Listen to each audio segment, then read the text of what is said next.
이번 지방선거로 가장 큰 변화가 예상되는 곳으로 구군 의회를 꼽고 있지만 여전한 한국당 독식 구조 때문에 갈등이 심합니다.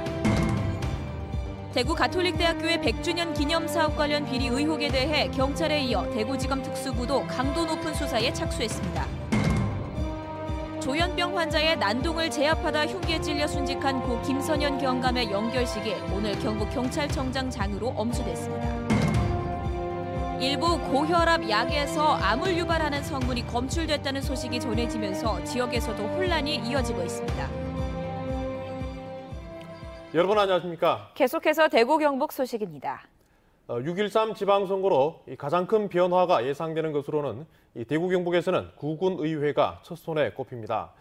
더불어민주당 의원들이 대거 입성했기 때문입니다. 자유한국당 일색에서 양당 구도를 갖췄습니다만 여전히 한국당이 독식을 시도하면서 갈등이 심한 곳이 적지 않습니다. 윤영균 기자가 보도합니다. 대구 북구의회는 시작도 못하고 개점 휴업 상태입니다. 지난주에 의장과 부의장 1명씩과 상임위원장 4명을 뽑고 이번 주부터 본격적인 활동에 들어갈 예정이었지만 아직 상임위원장 2명을 못 뽑았기 때문입니다. 20석 중 9석을 차지한 민주당에서 총 6자리 중 2자리를 요구했지만 한국당이 거부하면서 파행이 이어지고 있습니다. 주민들이 잘 차려준 이 밥상, 근데 밥그릇도 뺏겼고 국그릇도 뺏겼습니다. 숟가락도 뺏겼습니다. 젓가락도 뺏겼습니다. 이제 남은 거는 간장 종류와 단무지 하나 나왔습니다. 하지만 그 2개 갖고라도 간을 잘 맞춰서 주민들에게 멋진 의정 활동을 하기 위해서는 어제 의장단과 상임위원장을 뽑을 예정이던 달서구의회는 의장조차 못 뽑고 정회를 이어가고 있습니다. 자유한국당에서 사실은 그전에는 사전에는 저희 쪽으로 다 어떤 결론이 거의 나 있었습니다. 국회의원의 국회의원들의 압력에 의해서 갑자기 돌아섰습니다. 이런 부분들이. 8명 가운데 5명이 한국당인 대구 남구의회에는 의장과 부의장, 상임위원장 3자리까지 자유한국당이 모두 차지했습니다. 달성군 의회 역시 4대6의 비율이지만 의장과 부의장 자리를 모두 한국당이 가져갔습니다. 중구의회에서는 단 1명 더 많은 한국당이 의장과 부의장, 상임위원장 1자리까지 차지했습니다. 하지만 7대8인 동구의회에서는 더불어민주당이 부의장과 상임위원장 1자리씩을 받았고 서구의회에서는 5자리 가운데 부의장은 민주당, 상임위원장 1자리는 무소속에게 돌아갔습니다. 유일하게 민주당이 다수당인 수성구에서는 민주당과 한국당이 사이좋게 3자리씩 나눴습니다. 13석이라고 해서 모든 걸 다 독점해 갔습니다. 저희들 그렇게 하지 않으려고 이번에 자유한국당과 통크게 협치하고 소통했습니다. 앞으로도 그렇게 하겠습니다. 한 당의 독점 대신 2당 혹은 여러 당이 견제와 타협, 협치를 하라는 시대의 요구에 기초의회가 귀를 기울여야 한다는 목소리가 높습니다. MBC 뉴스 윤영균입니다. 네, 이렇게 마찰과 반발이 일어나는 이유는 일부 구군의회가 시대의 변화에 적응하지 못하기 때문이라는 시각이 많습니다. 네, 취재 기자와 좀 더 자세히 알아보겠습니다. 윤영균 기자, 네. 이번이 8대 의회죠. 네. 7대와는 어떤 점이 달라진 건가요? 네, 아무래도 더불어민주당 소속 의원들이 대거 구군의회에 진출한 점을 들 수 있겠습니다. 네. 이번 구군의회에서 한국당 소속이 62명, 민주당 소속은 50명입니다. 4년 전이죠. 7대 의회에서는 한국당이 87명으로 절대 다수를 차지했었지만 이번에 민주당이 3배 이상 늘어난 겁니다. 특히 앞서 보셨던 수성구 의회에서는 사상 처음으로 민주당이 한국당 숫자를 앞섰고 결국 의장까지 배출했습니다. 대구시 의회 역시 마찬가지인데요. 7대에서는 30명 중 민주당 소속은 비례로 뽑힌 1명에 불과했지만 이번 8대에서는 6분의 1이죠. 5명이 진출했습니다. 네. 윤영균 기자. 네. 이번 그 지역의 기초의회 의원 구성을 보면요. 특정 당이 일방적으로 앞서는 곳은 없는 것으로 보이는데 어떻게 해서 의장단은 그렇게 독식을 할 수 있는 겁니까? 네, 그게 바로 선거제도 때문입니다. 요즘 구군의회에서는 의장과 부의장 그리고 상임위원장 3-4자리를 뽑고 있는데요. 이걸 한 번에 뽑는 게 아니라 따로따로 뽑습니다. 의장 투표를 마치면 부의장 투표, 부의장 투표 마치면 1번 상임위, 2번 상임위. 이런 식이니까 한 석만 많더라도 사실상 모든 자리를 차지할 수 있게 되는 겁니다. 하지만 유권자들이 2당, 3당 의원들까지 뽑아준 것은 이런 책임 있는 자리에도 같이 일하라는 뜻 아니겠습니까? 네. 유권자들의 표심이 왜곡되고 있다는 비판이 나오는 지점입니다. 네, 그러니까 유권자의 뜻과 의회 원구성에는 차이가 있다 이렇게 그렇습니다. 이해를 해야 되겠군요. 네네. 네. 그런데 의장단이나 뭐 상임위원장 투표 자체도 깜깜이 선거다 뭐 이런 비판이 나오고 있는데 어떻습니까? 네, 일반적으로 이제 선거를 하게 되면 내가 나가겠다. 그리고 네. 나가서 어떤 일을 하겠다. 이걸 먼저 밝히고 투표를 하는 게 보통 일반적인 투표 상황인 거죠. 네. 하지만 대구시의회에서 의장이나 부의장, 상임위원장을 뽑을 때는 후보도 없고 당연히 정견 발표도 없습니다. 의원들은 그냥 빈 종이를 들고 가서 이름을 적어내는 식인데요. 신기하게도 특정 이름들이 각각의 선거에서 절대 다수로 선출되고 있습니다.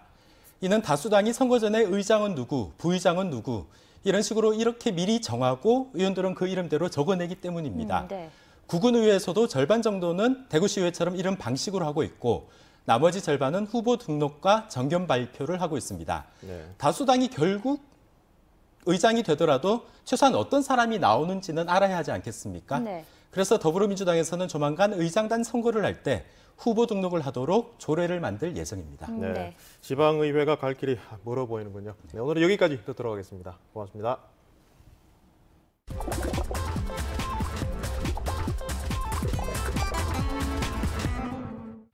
인터넷에 올라온 이슈를 키워드를 통해 알아보는 탐구생활 M+입니다. 지난 8일 일부 고혈압약에서 암을 유발하는 성분이 검출됐다는 소식이 전해지면서 지역에서도 혼란이 계속되고 있는데요. 오늘은 댓글에 올라온 궁금증을 중심으로 알아봤습니다.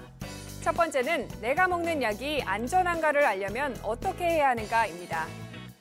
포털 사이트나 식약처에 가면 해당 약품에 대한 안내가 나와 있지만 그것도 복잡하다면 가장 빠른 방법은 처방받은 병의원이나 약국에 전화해보면 바로 알 수 있다는 겁니다. 환자분들께서 지금 복용하고 있는 약이 오본 해당되는 약이냐 아니냐, 안전하냐 아니냐 확인하는 방법은 처방받은 의원이나 병의원이나 혹은 조제한 약국에 문의하는 것이 가장 편리하고 빠르게 확인할 수 있는 방법입니다. 문제가 된 약을 먹은 것도 심란한데 비용까지 신경 써야 할까요? 그 부분은 걱정 안 하셔도 좋을 듯합니다. 지금 복용하시다 남은 약에 한해서 처방받은 의원에 가서 재처방, 새로 처방을 받아서 약국에 또 처방받은 약국에 가서 조제를 할 시에는 따로 비용을 부담하지 않고 약을 처방 복용할 수 있습니다. 단 남은 약은 반드시 가지고 가야 무상으로 교환할 수 있다고 하니까요. 이 점을 꼭 기억하셔야겠습니다. 이것이 가장 궁금하실 텐데요. 고혈압의 약은 보통 몇 달에서 몇 년간 장기 복용하게 되는데 문제가 되는 약, 우리 몸에 어떤 영향을 미치게 될까요? 지금 문제가 되고 있는 NDMA라는 물질은 사실 우리 몸에 들어왔을 때 암을 유발할 수 있는 가능성이 있는 물질로 분류가 되어 있습니다. 동물 실험에서는 암을 일으키는 것으로 입증되어 있지만 이 저용량으로 장기간 노출됐을 때 어떠한 위해한 역할을 하게 될지는 아직 밝혀진 바가 없기 때문에 그거는 이제 해당되는 약품을 전량 회수해가지고 철저하게 조사를 해봐야 알 수 있을 것 같습니다. 그렇다면 앞으로의 대응과 대처는 어떻게 되는 걸까요? 식약처에 따르면 불순물이 포함된 원인과 인체에 미치는 영향 등에 대해서는 이 사실을 처음 발표한 유럽 등 여러 나라들과 공조해 다각적으로 분석하겠다고 밝힌 정도인데요. 하지만 네티즌들은 암에 걸리면 책임은 누가 지나?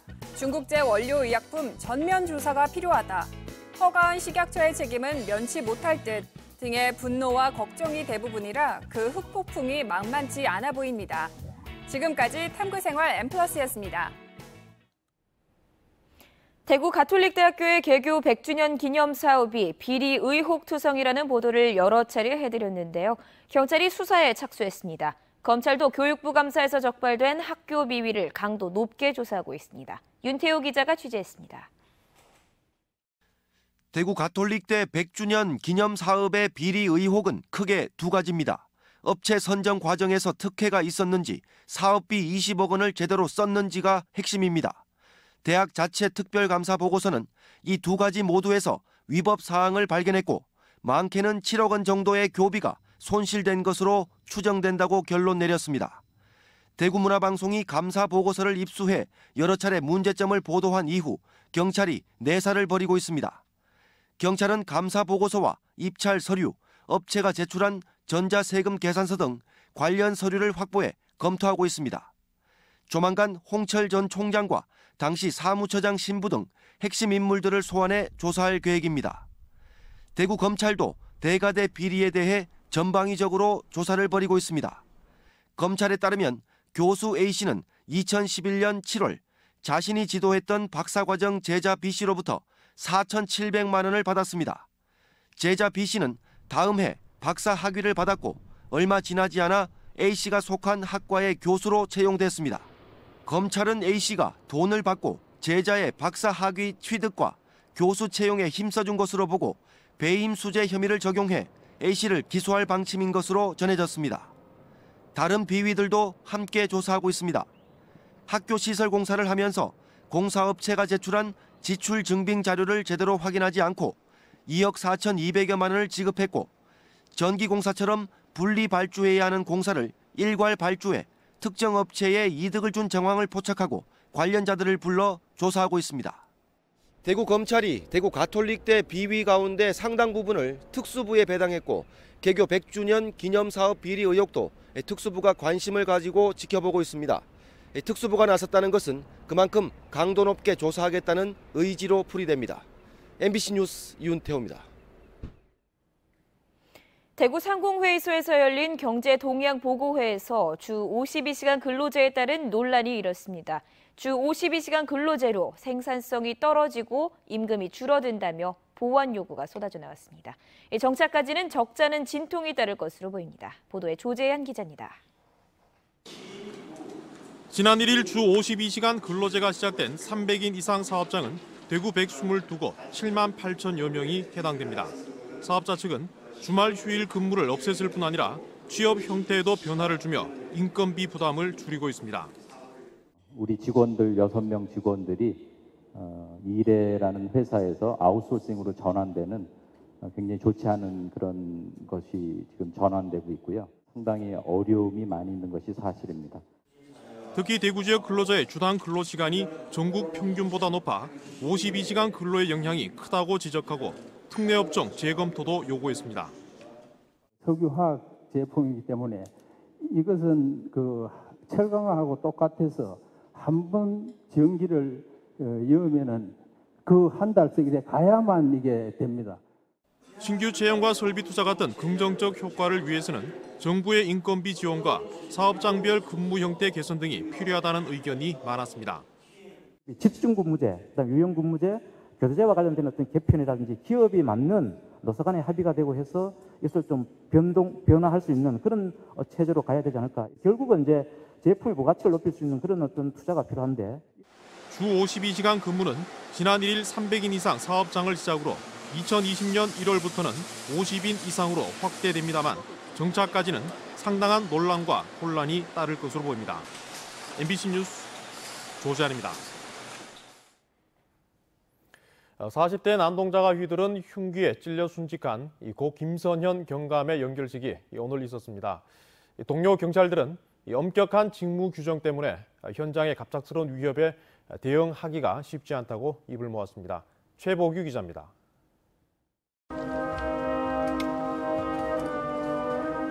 가족의 마지막 길을 배웅하는 엄마와 딸은 서로의 손을 꼭 맞잡았습니다. 애써 덤덤하게 삼켜왔던 울음은 밝게 웃는 고인의 사진 앞에서 속절없이 흘러내렸습니다.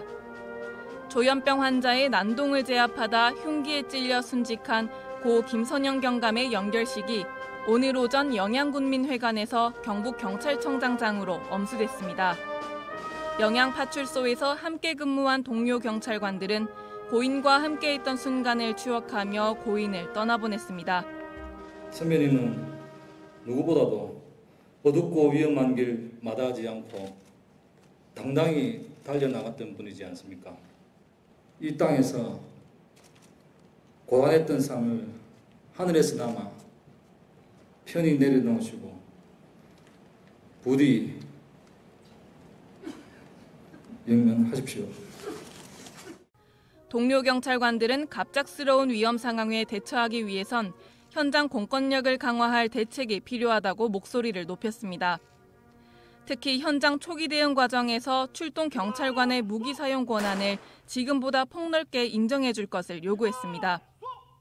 심리치료 등 어떤 그런 사기 진작 방안을 모색 중에 있습니다. 우리 현장에서 근무하는 지역 경찰들이 사기가 떨어지지 않도록 열심히 힘쓰겠습니다. 어제 경찰청장 내정자와 빈소를 찾은 김부겸 행정안전부 장관은 경찰관과 소방관 등 돌발적인 위험에 노출되는 공무원들의 직무규칙에 문제가 없는지 살펴보겠다고 밝혔습니다. 근본적으로 우리 공권력의 상징인 이 제복 공무원들, 이런 분들의 공무집행을 일종의 존중하는 이런 사회적인 합의가 꼭 마련돼야 됩니다. 적어도 고인의 희생 위해서 우리가 그런 것들도 못 만들고 계속 이런 어처구니 없는 일이 되풀이될 줄 없지 않습니까? 경찰은 김 경감에 대해 1계급 특진과 옥조 근정 훈장을 추서했으며 유해는 국립대전현충원에 안장될 예정입니다. MBC 뉴스 최북입니다. 이철우 경북도지사가 최근 한 언론 인터뷰에서 결혼을 하지 않으면 죄를 짓는다는 생각을 갖도록 이 범국민 운동을 만들자고 말해 논란이 일고 있습니다. 대구 경북 여성단체 연합은 성명을 내고 저출산 문제를 개인의 이기적인 선택으로 규정하고 결혼을 할 수 없는 구조적 문제에 대해서는 인식하지 못했다며 이 지사의 발언은 시대에 역행한다고 비판했습니다. 여성단체는 또 이 도지사가 해당 발언에 대해 사과하고 성평등 정책을 기반으로 한 저출산 대책 마련을 촉구했습니다. 상습 물 부족에 시달리는 의성 지역에 안정적인 농업용수를 공급하기 위해 경북에서 처음으로 수계가 다른 3개의 저수지를 연결하는 사업이 추진됩니다. 경북도는 둑 높이기로 수량이 늘어난 옥산면 금봉저수지의 물을 5km의 터널을 통해 사곡 저수지로 보낸 뒤 다시 3.3km의 터널을 통해 새로 건설할 중규모의 신흥 저수지까지 보내기로 했습니다. 경북도는 이 사업이 완료되면 동북권 1000여 헥타르의 농경지에 농업용수를 공급할 수 있다고 밝혔습니다. 포스텍 융합생명공학부 김경태 교수와 노부 메타파마 정희윤 박사팀은 말라리아 치료약인 아모디아퀸이 제2형 당뇨나 비만과 같은 대사성 질환 치료에 효과가 있다는 것을 밝혀냈습니다. 연구팀은 미국 식품의약국의 승인을 받은 약물들을 대상으로 비만 당뇨병 모델주의 증상 개선 효능 실험을 진행한 결과 아모디아퀸이 인슐린 저항성과 고지혈증, 지방간 증상을 개선하는 것을 확인했다고 밝혔습니다. 프로축구 대구FC가 내일 저녁 7시 반 상주 시민운동장에서 상주 상무를 상대로 경기를 펼칩니다. 지난 일요일 FC 서울과의 맞대결에서 2대2 무승부를 기록한 대구FC는 새로 합류한 2명의 외국인 선수 에드가와 조세와 시즌 첫 골을 기록한 세징야의 공격력을 바탕으로 내일 경기에서 후반기 첫 승을 노리고 있습니다. 상주와의 통산 전적 7승 6무 2패로 앞서 있는 대구는 내일 승리와 함께 본격적인 하위권 탈출을 노리겠다는 각오입니다. 대구 고등법원 3민사부는 대하 고속해운은 매매계약서에 명시한 선박 운항 시간을 초과해 운항해서는 안 된다며 대하가 후포 울릉 항로에서 운항할 경우 2019년 3월 1일까지 매일 200만 원을 대저해운에 지급해야 한다고 선고한 1심 판결을 유지했습니다. 이에 대해 대하 고속해운은 후포 울릉 항로 증편 운항에도 불구하고 지난 2년간 대저해운의 포항 울릉 항로 승객은 더 늘어나 대저해운은 피해가 없다며 대법원에 상고하겠다는 뜻을 밝혔습니다. 교육부와 한국장학재단은 오늘부터 2학기 학자금 대출 신청을 받습니다. 학자금 대출은 본인의 공인인증서를 사용해 한국장학재단 누리집에서 신청할 수 있고 등록금 대출은 10월 24일까지, 생활비는 11월 15일까지입니다. 대출 금리는 1학기와 같은 2.2%입니다. 어젯밤 9시 반쯤 구미시 형곡동의 한 빌라에서 36살 A씨와 28살 B씨가 숨져 있는 것을 A씨의 누나가 발견해 경찰에 신고했습니다. 구미경찰서는 전화를 받지 않아 집에 가보니 숨져 있었다는 A씨 누나의 진술과 외부 침입 흔적이 없는 점 등을 미뤄 타살 가능성은 없는 것으로 보고 정확한 사건 경위를 조사하고 있습니다. 대구 경북 소식이었습니다.